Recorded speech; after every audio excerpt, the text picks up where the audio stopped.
చేసినాం, పరీక్షలు నిర్వహించినాం. కొంతమందికి నచ్చలేదు.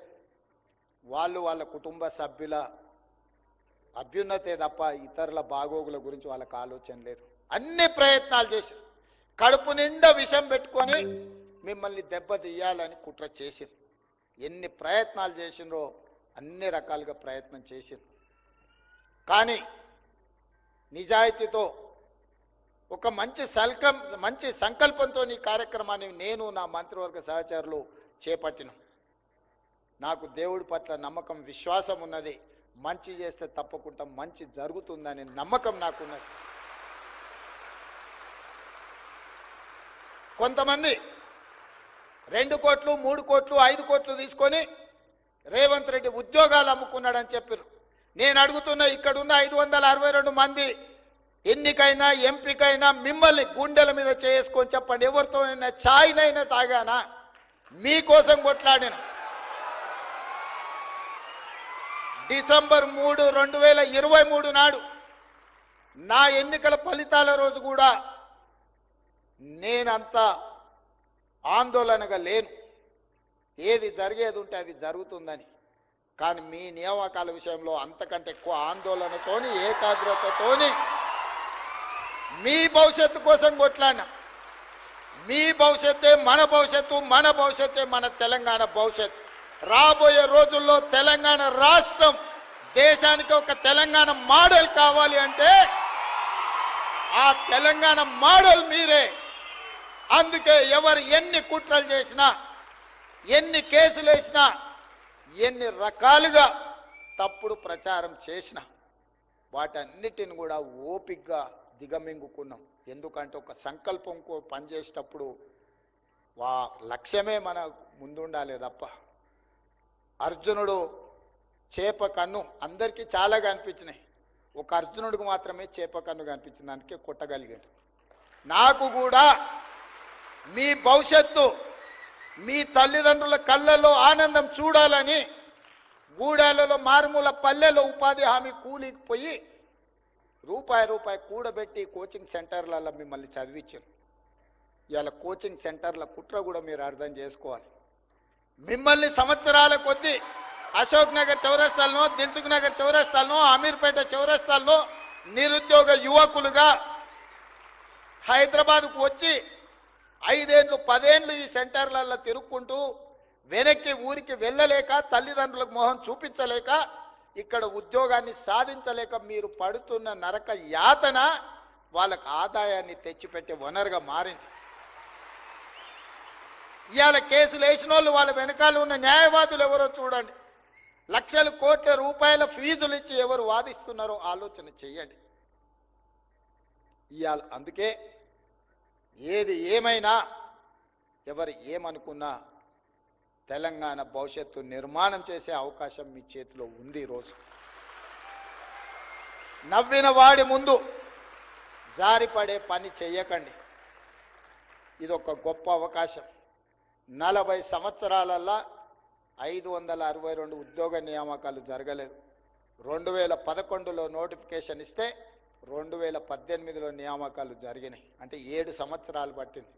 మొట్టమొదటిసారి 19 నెలల్లో నోటిఫికేషన్ నుంచి నియామకాల వరకు ఈరోజు ఈ ప్రభుత్వం ఒక బాధ్యతతో వ్యవహరించింది. ఈరోజు తెలంగాణ రాష్ట్రం ఒక గొప్ప లక్ష్యంతో ముందుకు వెళ్తుంది. 2034కి $1 ట్రిలియన్ ఎకానమీ, 2047 స్వతంత్రం వచ్చి 100 సంవత్సరాలు పూర్తి చేసుకోబోతున్న సందర్భంలో $3 ట్రిలియన్ ఎకానమీ. ఈరోజు దేశ జనాభాలో మనం 2.5%. మనం దేశానికి జీడిపిలో 5% ఇస్తున్నాం. కానీ భవిష్యత్తులో 10% మనం కంట్రిబ్యూట్ చేయాలనేదే మన లక్ష్యం. ఆ రాష్ట్ర మోడల్, ఈ రాష్ట్ర మోడల్, ఏదో మోడల్, గుజరాత్ మోడల్ అంటారు. నేను అడుగుతున్న మా నవయువకులను, తెలంగాణ మోడల్ క్రియేట్ చేయలేమా ఈ దేశాన్ని? మీ వల్ల కాదా? మనందరం కలిస్తే చేయలేమా? 2047 లోపల ఈ దేశంతోనే కాదు, ప్రపంచంలో ఉండే గొప్ప నగరాలతోని పోటీ పడే విధంగా తెలంగాణ రాష్ట్రాన్ని తీర్చిదిద్దాలి. ఆ లక్ష్యంగా మనం పని చెయ్యాలి. ఈ రోజు నుంచే మీరు మీ మనసులో ప్రతిజ్ఞ తీసుకోండి, తెలంగాణ రాష్ట్ర పునర్నిర్మాణంలో భాగస్వాములు కావాలి. చివరగా ఒక్క మాట, అప్పుడప్పుడు మా రామకృష్ణారావు గారు మా బట్టి గారు నేను మాట్లాడుకుంటుంటాం, రాజకీయ నాయకులకు ప్రభుత్వ ఉద్యోగులకు ఒక సిమిలారిటీ ఉంది. ప్రభుత్వ ఉద్యోగంలో కానీ రాజకీయాలలో చేరినప్పుడు చాలా గరం ఉంటారంట, కొంతకాలం అయినాక కొంచెం నరం అవుతారంట, ఇంకొంత కాలానికి బేషరం అవుతారంట.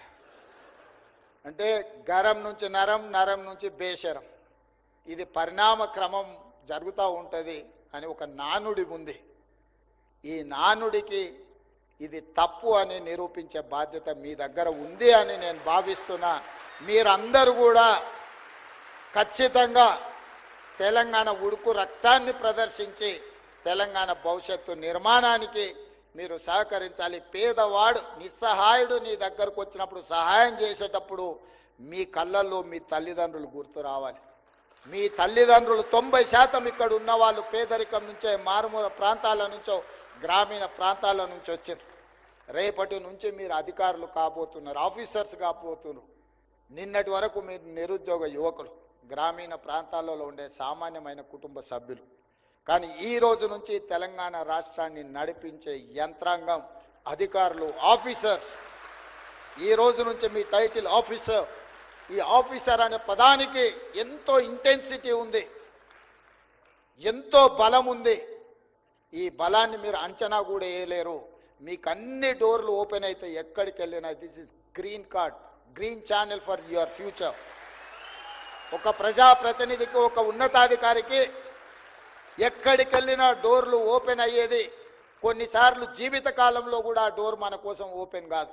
కానీ ఒక అధికారి, ఒక ప్రజాప్రతినిధి అయినప్పుడు ఆ డోర్లన్నీ ఓపెన్ అవుతాయి. ఇంత గొప్ప అవకాశం మాకొచ్చింది, మీకొచ్చింది. మీరు మేము కలిసి తెలంగాణ నిర్మాణంలో భాగస్వాములం అవుదామని తెలియజేస్తూ మరొక్కసారి మీ అందరికీ, ముఖ్యంగా ఇక్కడున్న నిరుద్యోగ యువతీ యువకుల యొక్క తల్లిదండ్రులకు మనస్ఫూర్తిగా నేను అభినందనలు తెలియజేస్తున్నా. మీరు కన్న కలలు నిజం కాబోతున్నాయి. ఇక్కడ ఉన్న వాళ్ళందరూ కూడా తల్లిదండ్రులను మంచిగా చూసుకోండి అని సూచన చేస్తున్నా. తల్లిదండ్రులను మంచిగా చూసుకోకపోతే తొందరలోనే చట్టం తెస్తున్నా, 10% మీ జీతం కోసి చక్కగా మీ తల్లిదండ్రుల ఖాతాలు వేస్తా.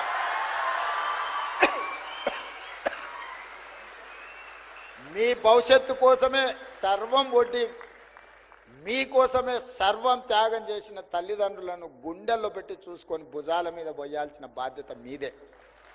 ఎవరైనా ఎక్కడైనా నా దృష్టికి తల్లిదండ్రులను నిర్లక్ష్యం చేసిందని తెలిస్తే మాత్రం తప్పకుండా మీ 10% జీతాన్ని కోత విధించి మీ తల్లిదండ్రుల ఖాతాల్లో వేస్తానని తెలియజేస్తూ మీ అందరి దగ్గర సెలవు తీసుకుంటున్నాను. Thank you sir.